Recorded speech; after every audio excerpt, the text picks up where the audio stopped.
My husband and Mistress racked up $44,000 on my credit card and claimed ownership of my camper van. While I was busy at work, an unexpected email suddenly appeared. I immediately contacted Adam, who started explaining calmly. "Oh, sorry about that," he said. "I've fallen for someone else and have decided to start a new life with her." He also disclosed his intention to take the luxury car that was recently purchased under my name with a loan. Despite my attempts to talk him out of it, my husband ignored my pleas, abruptly ended our conversation, and became unreachable. Eventually, Adam vanished with his new partner, leaving behind a considerable amount of debt for me as the mother of our 9-year-old son. I was stunned by this unfair turn of events. At 38 years old, my name is Melissa, and my husband, Adam, who is the same age, left our family, which includes our bright son, Austin. Austin has always shown exceptional intelligence, engaging with academic articles and discussing complex issues from a young age. On the other hand, Adam was never stable, struggling to keep a steady job despite my steady full-time employment and our plans. Adam had only recently maintained a stable income for about 4 years. He had often talked about making lasting memories together as a family, which led us to decide to purchase a $110,000 camper van. However, Adam failed to meet the finance company's requirements for a loan, so I had to take it out in my name. On the day the camper van was delivered, I received a shocking email from Adam stating he would take the van since the loan was in my name and that I would be responsible for the repayments.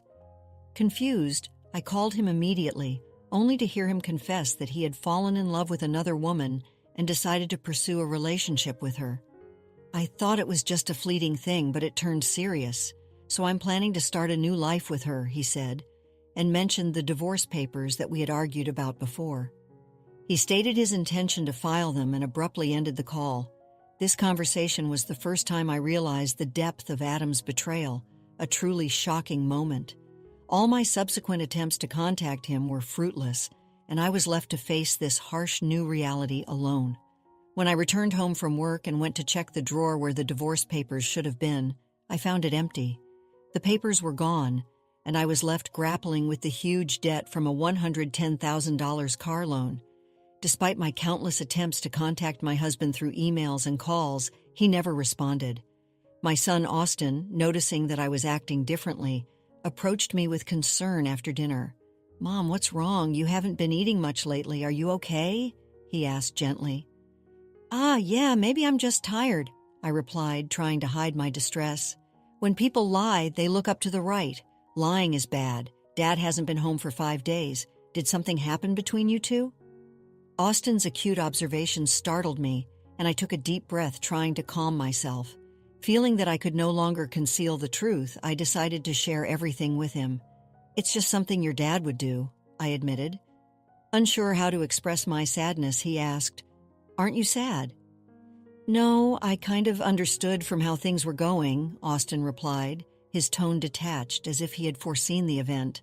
Although he seemed unfazed by the prospect of our family separation, I knew deep down it had to affect him. Silently apologizing to Austin in my thoughts, I tried desperately to distract myself from the turmoil, yet my body betrayed my emotional strain and my health began to decline. There was a training session at work that day, but I couldn't stand up.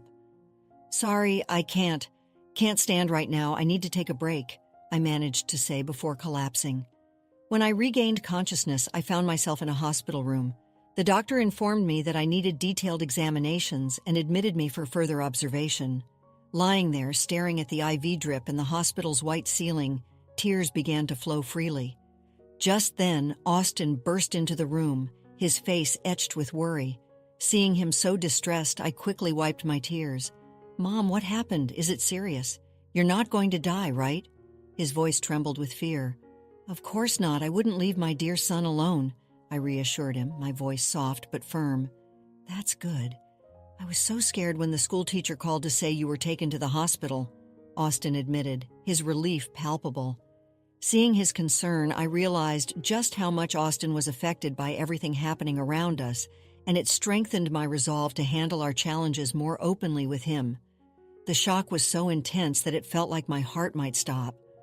Austin, despite being mature beyond his years, was still just a 9-year-old boy. His concern spurred a strong resolve in me to recover, but my health was deteriorating faster than I expected. After a thorough checkup, the doctors diagnosed me with a serious illness and recommended immediate surgery. Following their advice, I underwent the procedure.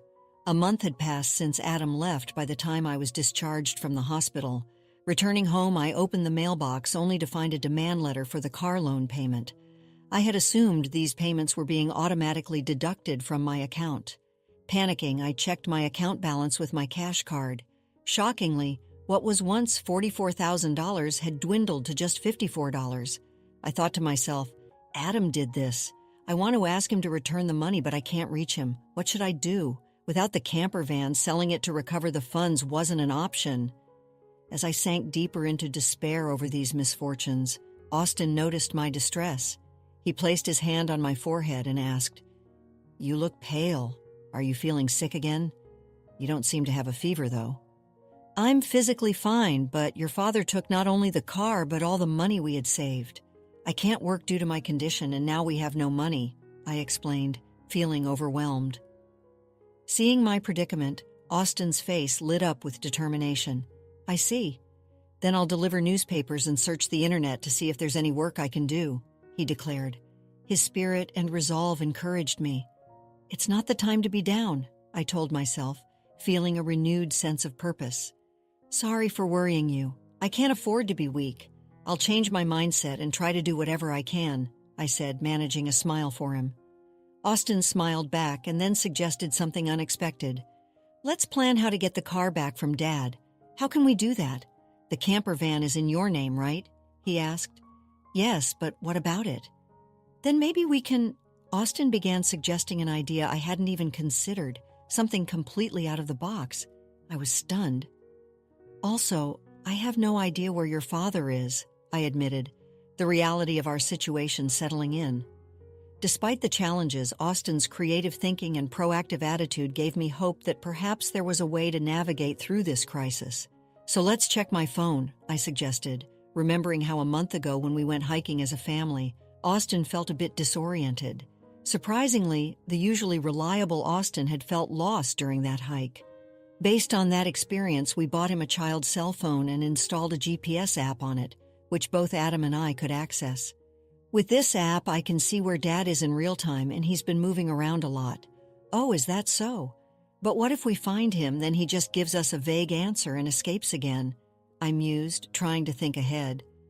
"Don't worry," Austin smiled, revealing a hint of a plan. "I've already taken precautions." "What did you just say?" I was taken aback by his initiative.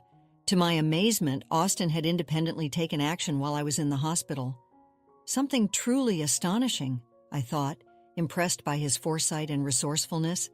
He had even kept tabs on Adam's whereabouts, including his movements with his mistress.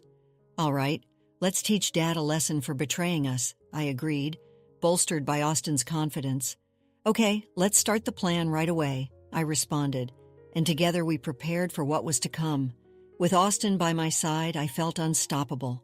Bring it on, anywhere, anytime, I thought to myself. Hey, pause for a moment. Would you care to support us? Like this video and subscribe for more. Now let's dive back into the story. 5 days later, my phone rang. It's me. Please, I need your help. Who might this be?" I played along, even though I knew the voice all too well. "Don't play dumb. It's your husband. I'm being questioned by the police because of you. At this rate, they might ask me to come to the police station voluntarily. Help me out." "Oh, is that so? Just wait a moment then," I replied, maintaining my composure. I immediately went with Austin to the location Adam had mentioned. To my surprise, it was a forest park near our house, a popular camping spot. There, Adam was being questioned by the police in front of his car, looking utterly bewildered. I felt a mix of pity and resolve. I approached the police. "We need to talk about a couple. Could you please give us a moment?" I asked, and they stepped away. Inside the car, Adam's mistress sat cross-legged, glaring at us, but her presence no longer mattered. "Sorry about that. Thanks for coming, but why did the police suddenly show up at my place? I don't get it," Adam stammered, confused. "That's because I filed a report about the missing camper van," I explained calmly. "What? Why would you do that?" he asked, bewildered. "It's obvious, isn't it? My car was stolen, I stated matter-of-factly. Adam, foolishly thinking that actions between spouses couldn't be criminal, began to utter nonsensical excuses. But the world isn't that naive, you know. You filed for divorce, remember? So we're practically strangers now, and driving a stranger's car without permission is a crime, I explained, as Austin had cleverly figured out. Austin, typical for his sharp mind, even at a young age, had pieced everything together. But I didn't steal the car, I just borrowed it for a bit, Adam protested weakly. Oh, is that so? Well, I'd like to use my car now, so could you return it? That would be helpful, I said, extending my hand for the keys. Adam, though reluctant, handed them over after a moment. With the keys safely in my possession, Austin, who had been quiet up until now, began to question his father. Hey, why did you abandon your family and choose to run off with her? He asked, his voice steady but curious. Caught off guard by his son's blunt question, Adam was visibly flustered and awkwardly scratched his head. This prompted Adam's mistress to chuckle smugly and interject. It's because I'm more attractive than your mother. Look at me, you can see it, right? He fell head over heels for me and decided to leave his family. Quiet, I didn't ask you, old lady. Dad, you answer, Austin commanded with a stern tone. Lily was silenced by Austin's firm directive, but Adam remained silent. If you can't explain, that's fine. I'll just have the police come back and take you, I threatened, seeing his hesitation. Wait, hold on. Okay, I'll talk, Adam finally conceded. Lily, it turns out, joined Adam's company 2 months ago. They were attracted to each other and became involved at the welcome party for new employees. Later, it was discovered that Lily was pregnant, and Adam decided to start a new life with her, leaving us behind. Why did you take the camper van? I pressed on. I quit my job and thought about selling the car for money, but it seems like you were using it quite a bit, weren't you? I thought it was a waste to sell it right away, so we decided to go on a trip, Adam explained. Wait, how do you know all this? He asked, puzzled. Remember when Austin got lost after that hike? As a precaution, we bought him a kid's cell phone and installed a GPS app. Did you forget we installed it on your phone too? So I knew where you were all this time, I revealed. By the way, I later found out from Austin that he had pretended to get lost during our family hike, a clever move that helped us prepare for any future uncertainties. I was stunned by Austin's ability to think ahead and his strategic actions. I suspected something was off with Dad, so I came up with this plan to monitor his actions, he explained with a calm that belied his age. You are a formidable child, I remarked, half joking, half serious. I hope never to become an adult like Dad, who betrays important people without a second thought.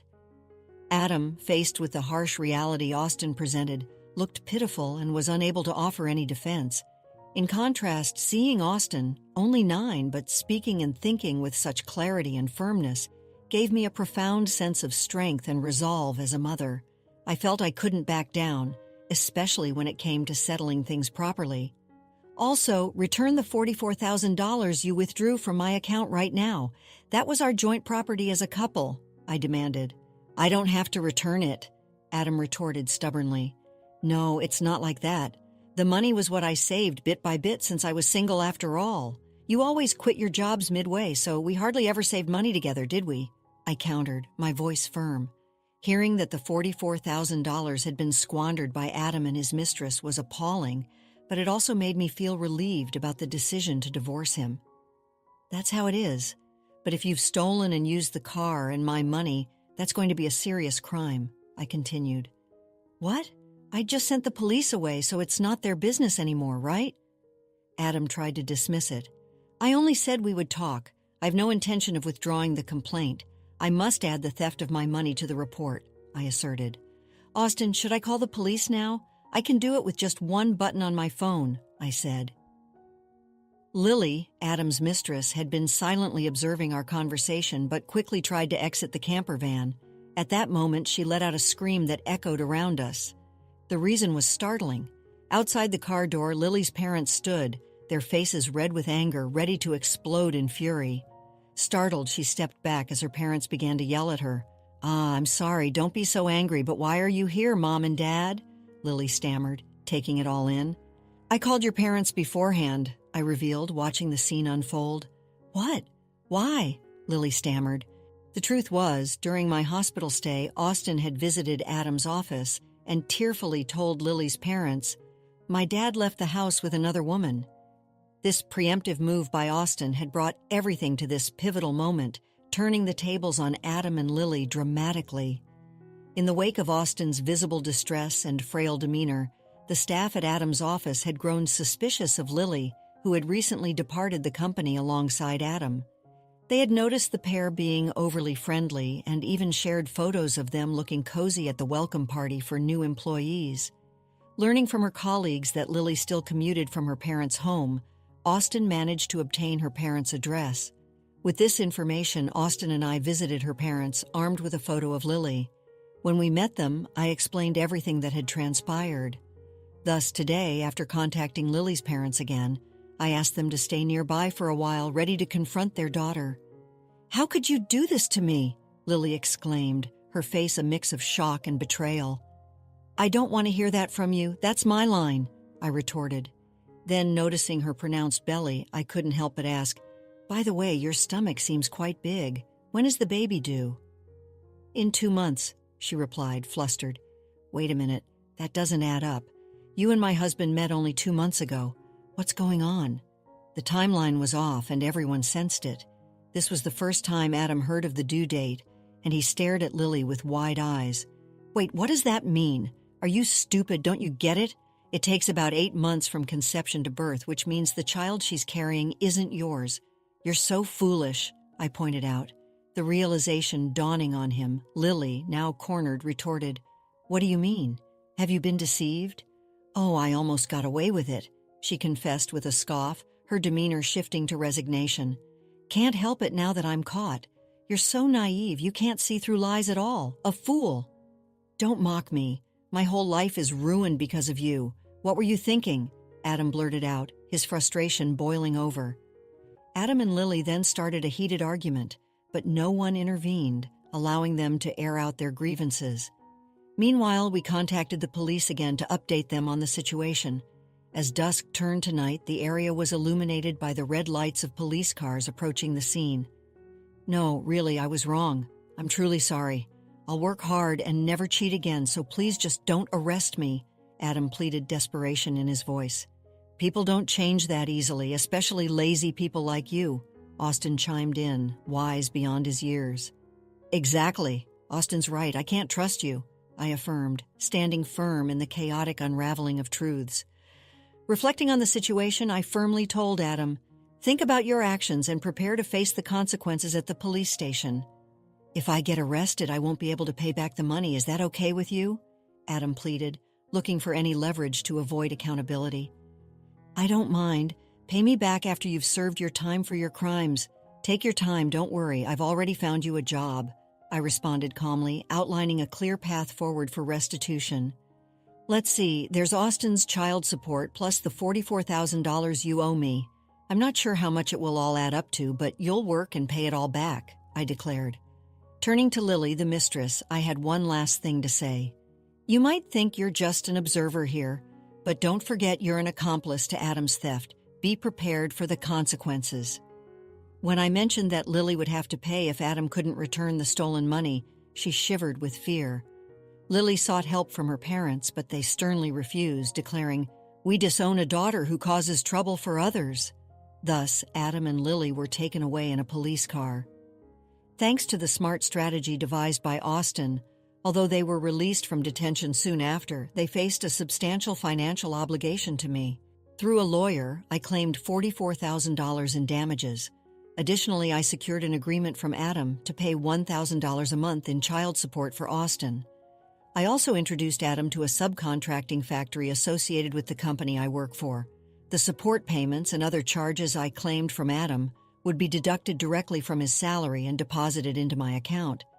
Furthermore, I sold the camper van, liberating myself from the associated auto loan. Since these changes, my health has improved remarkably. I am now more energetic and committed to my job than ever. Austin, too, has been actively helping with household chores and errands.